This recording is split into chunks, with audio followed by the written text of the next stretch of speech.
congratulations. I mean, let's just address it off the bat. Obviously, an odd ending to that one. Just walk us through what that was like when you were in. You know, he got big. He got a big dude in there. He's definitely not 170 pounder. I noticed it right away. For a second, I thought I was gonna go play his game with him, that little pitter patter thing that he does, and then the word of this camp was attitude, man. You know, and I heard my coaches say attitude, and I was like, I'll eat a knee, I'll eat a front kick going in here, but once I get to those legs, they're mine. You know, and as soon as I touched his legs, I honestly thought to myself, I'll fight 3 rounds doing this. You know, I could stay on these legs all day. You know, he's not IMPA. He's not none of the, you know, he came up to the 205-pound division, and it showed a little difference, for sure. And then just the finish, can you just tell us what happened? We were in the middle of the scrum, so we weren't able to hear the commentator real time. Yeah, so all his fights, all the takedowns people attempt on him are head inside. So it was big focus, head outside. He even came out orthodox, which I thought he was going to come out southpaw. But I got him to the cage, got my head to the outside, and I did a freaking good old, just, you know, in the wrestling world, I probably wouldn't have been the greatest takedown, but this is MMA. And then I think he posted with his thumb awkwardly. Man, I don't know. It's the second time this has happened to me with an opponent, you know, with a takedown. I don't know if my takedowns are just cool like that, but I'll take it. A win's a win. Obviously, I hope he recovers well. His thumb was kind of out of place. It was crooked for sure. So, you know, prayers to him and speedy recovery. Just 2 last ones. We saw after the fight, it seemed like he wasn't really feeling, you know, the best and feel like shaking hands. Do you think that was just maybe heat of the moment and frustration on his end? Yeah, you know, I think a little injury like that, you know, maybe you give him 2 minutes to, you know, if we could pause the fight, give him like 2 minutes to figure it out, maybe he would have fought with, you know, it's not like an arm dislocating, but the thumb was kind of weird looking, I'm not going to lie. So as soon as I heard him say ref, I was like, this doesn't, it's usually the other way around, you know, like continue to or protect yourself. So when I heard him say that, then Mark was like, yo, fight's over. Man, all I could think about is my mom just wanting to get back on the win column, you know, especially after last year. And then final question, quite a few guys are getting that quick 6 tonight. How does it feel to know that you were able to match that, and you do also have that momentum for you going into the next one? Yeah, not just a couple guys, man. ATT, man, we got quick 6. You know, Devlat, Shoeface. Whatever happens after this happens, but I'm happy. These guys have families. These guys are human. They want to win. They're my teammates. We train together. So just all around, freaking ATT doing well. Now we got some more work to do tomorrow. This is a great start to the weekend for sure. How relieving was it to get a win and get that? Yes, every fighter will agree with me. Coming off a loss, it is mentally, physically, emotionally. You know, we're these tough freaking dudes, but we're human. You know, so waiting the 4 or 5 months to prep myself, prep my mind, put my family, my girlfriend through, like, man, she saw me all over the place to bring myself back up. You know, you got 2 options after a loss. You're going to stay down in the dumps, or you're going to go back into the unknown world, man. I didn't know what was going to happen today. All I know is that I worked my fucking ass off to be prepared and just adjust something. So I'm not doing the same thing that I did last time, you know, and I know it was a quick fight, but mentally, emotionally, physically, it showed for me, you know. I finally made my deposits to the bank, as I like to say, and then today I went to go pick up my checks, for sure. You and your pops always say, like, you can't stay too low, you can't stay too high. Like, Yeah. How long did it take you to get over that last loss? Man, it's you know, it's a loss, but it was a world championship fight, right? $1 million. Like, I had all these plans in my mind that I wanted to do. Just not even for me, for the next generation of me, you know, my great-great-grandkids that might not even get to know me. They're just going to see a picture on the wall and say, this fucking guy won $1 million, you know. Just working through all these weird things, you know, and just understanding that God has different plans for you sometimes. You never know exactly what your plan is, you know. There's always going to be a better plan, you know. So, obviously, you know, if you go back to last year, I was a little lost, but now, you know, you throw this part of of this in the story, and I feel great, man. I feel good. I feel blessed. I feel motivated, and I'm back, man. I'm back on the board. 6 points. This is great. Obviously, you have teammates in the tournament now. Shoeface does not want to fight you until the finals. Yeah. Is it the same sentiment to you? Yeah, man. The feeling's mutual. Obviously, Shoeface and I go back when I was in the regional scene, man. You know, when I was just this little freaking ASU guy running around trying to help whoever I can. You know, that's what we do at the gym. You know, there's at ATT. There's guys who have huge fights. If you don't have a huge fight, go help a guy with a big fight. And now that we're both on the big screen, and you know, we wish the best for each other. Always, we train with each other, and yeah, I would love to fight him in the finals. You know, same thing with Devlet, man. Devlet's a good guy, but that's not our choice. You know, and we're professional, man. We're athletes. We got to do whatever we got to do to feel this feeling again. You know. Even though it was a quick fight, just go ahead and elaborate on the energy and atmosphere here in Vegas and at the Virgin Hotel. Yeah, this is my second time here. I got a quick six last time. I think it was even faster this time.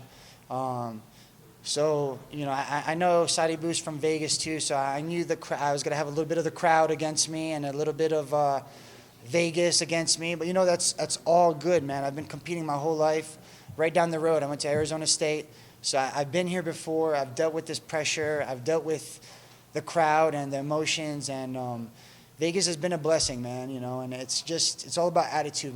When you come to these things for fight week, you got to go ups and downs throughout fight week, and I had to make sure that today's a new day, man, new battle, and that's what we did. We went after it. First of all, go Sun Devils, baby. Yeah. I asked you, you talked about stepping into the unknown. What is it about stepping into the unknown, that feeling you get, that motivates you, that keeps on and bringing you back into that game?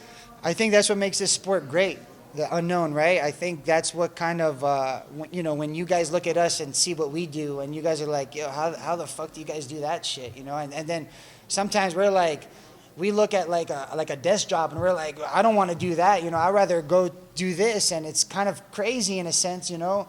But I think that's what makes this sport amazing.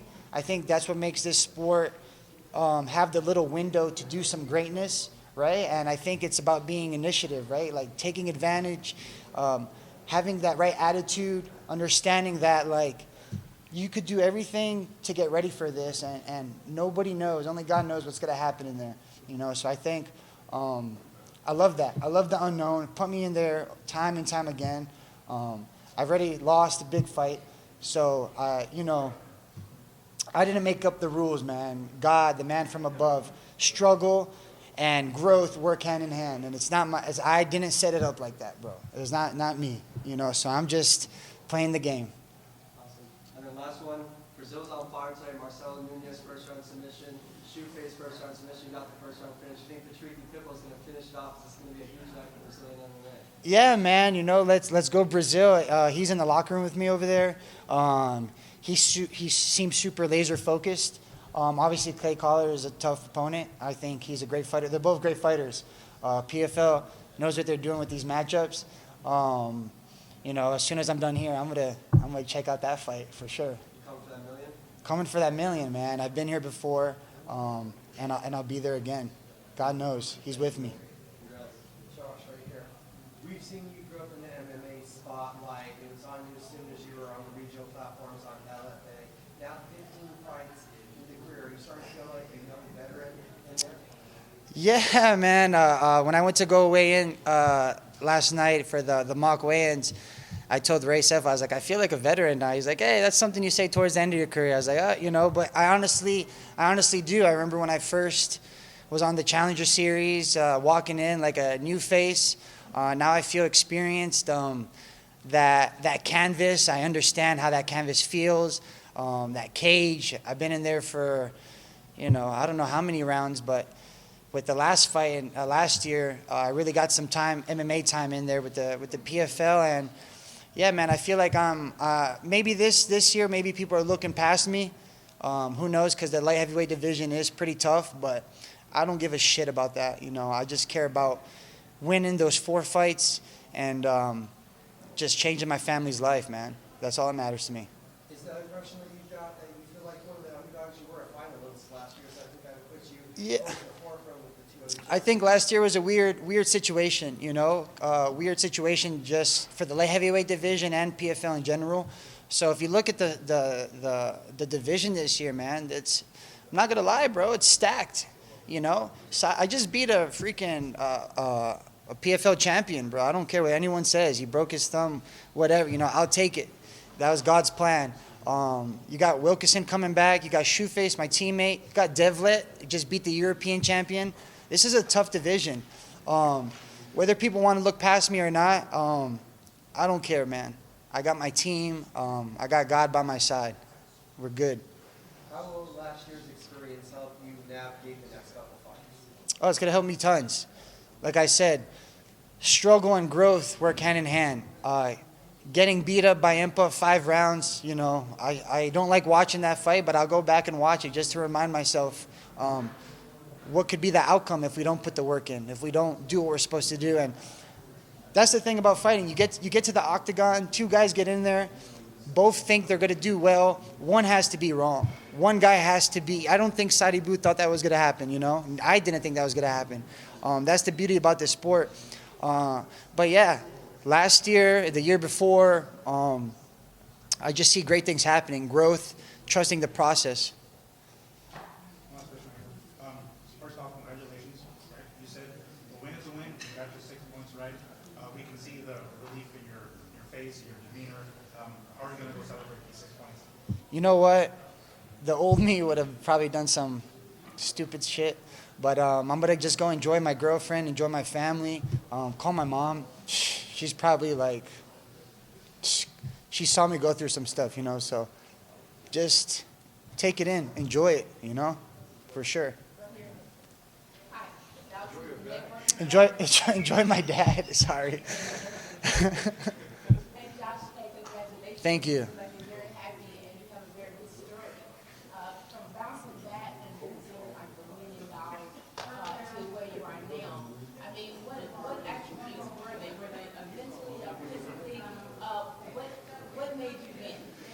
I think today was just understanding that this is, you know, MMA, it seemed like it's my life. I grew up in it my whole life. My dad was a fighter, and I grew up with Carson Gracie. I think that loss last year made me realize, like, it's something that I do. You know, I'm Josh the human first, you know. I got a dog that I love. I live in Florida. I like to go to the beach. And I think the PFL season consumes you so much to the point where you're fighting every 8 weeks, every 2 months, you're training, you know, you kind of lose touch with your own self. So I think just taking a step back and making it how it used to be for me, you know. This is something I love doing. I'm super blessed to be doing this. I found something that I love at a young age. Don't try to ruin it mentally for me, you know. Take it day by day, and you're not going to win every day, you know. But the good days are easy. It's about confronting the bad days and getting through different things. And that's what I learned the most from last year to this year, for sure. Thank you. Yeah. Raiders head coach Antonio Spears, he used to coach at ASU, he's a Sun Devils one. I just want to know what teams do you like in the NFL, and if so, do you like the Raiders? What's your thoughts on Raiders head coach Antonio Spears coaching you in Las Vegas? Hey, man, you know, I'm a Miami fan all the way. I was born and raised in Dade County, you know, 305. So Miami's always ups and downs, you know. We never know what we're going to get. I'm a Miami fan, but I do like the Raiders. I think I like their logo the most. It's a cool logo, you know what I mean?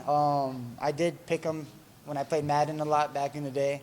But, yeah, I think they're doing their thing. They're in Vegas now, you know. So everywhere I go in Vegas, you know, people are representing. And I think it was a great transition for them to come to this city and represent Vegas. Oh, Christian Wilkins, Miami Dolphins, coach of the Raiders. So what's your thoughts on that? Yeah, you know, hey, I think when you're a athlete and you're having to make moves, I think it's important to do it, you know, for your family, do things like that, you know. So I think if it worked out for him and he enjoys Vegas, Nothing against him leaving the Dolphins, you know, but I think in that particular sport, NFL, NBA, those guys are moving around all over the place. You know, just hope the best for them. So the Dolphins extend to it. Last question on that. Yeah. Should they extend to it? Of course. Shout out to Junior, JR, Greg, Checkmate Barbershop. He cuts my hair, and I'm pretty sure he cuts Tua's hair too. So every once in a while, I'll hear some things, you know, about Tua. Even though he doesn't ask no question, he just goes and cuts his hair, and I think that's why he has a job with him over there. But I love Tua, man. He's made a big difference in Miami, and we have this quarterback curse, so he's doing his thing. If you were in the NFL, what position would you play? Man, I played football back in the day. I would see myself as a defensive end. Obviously, I'm smaller now, but back in the day, it was defensive end or I don't know, outside linebacker or something like that. I think I could. Like a Zach Thomas? Like a Zach Thomas, 54, baby. Let's go. Thank you.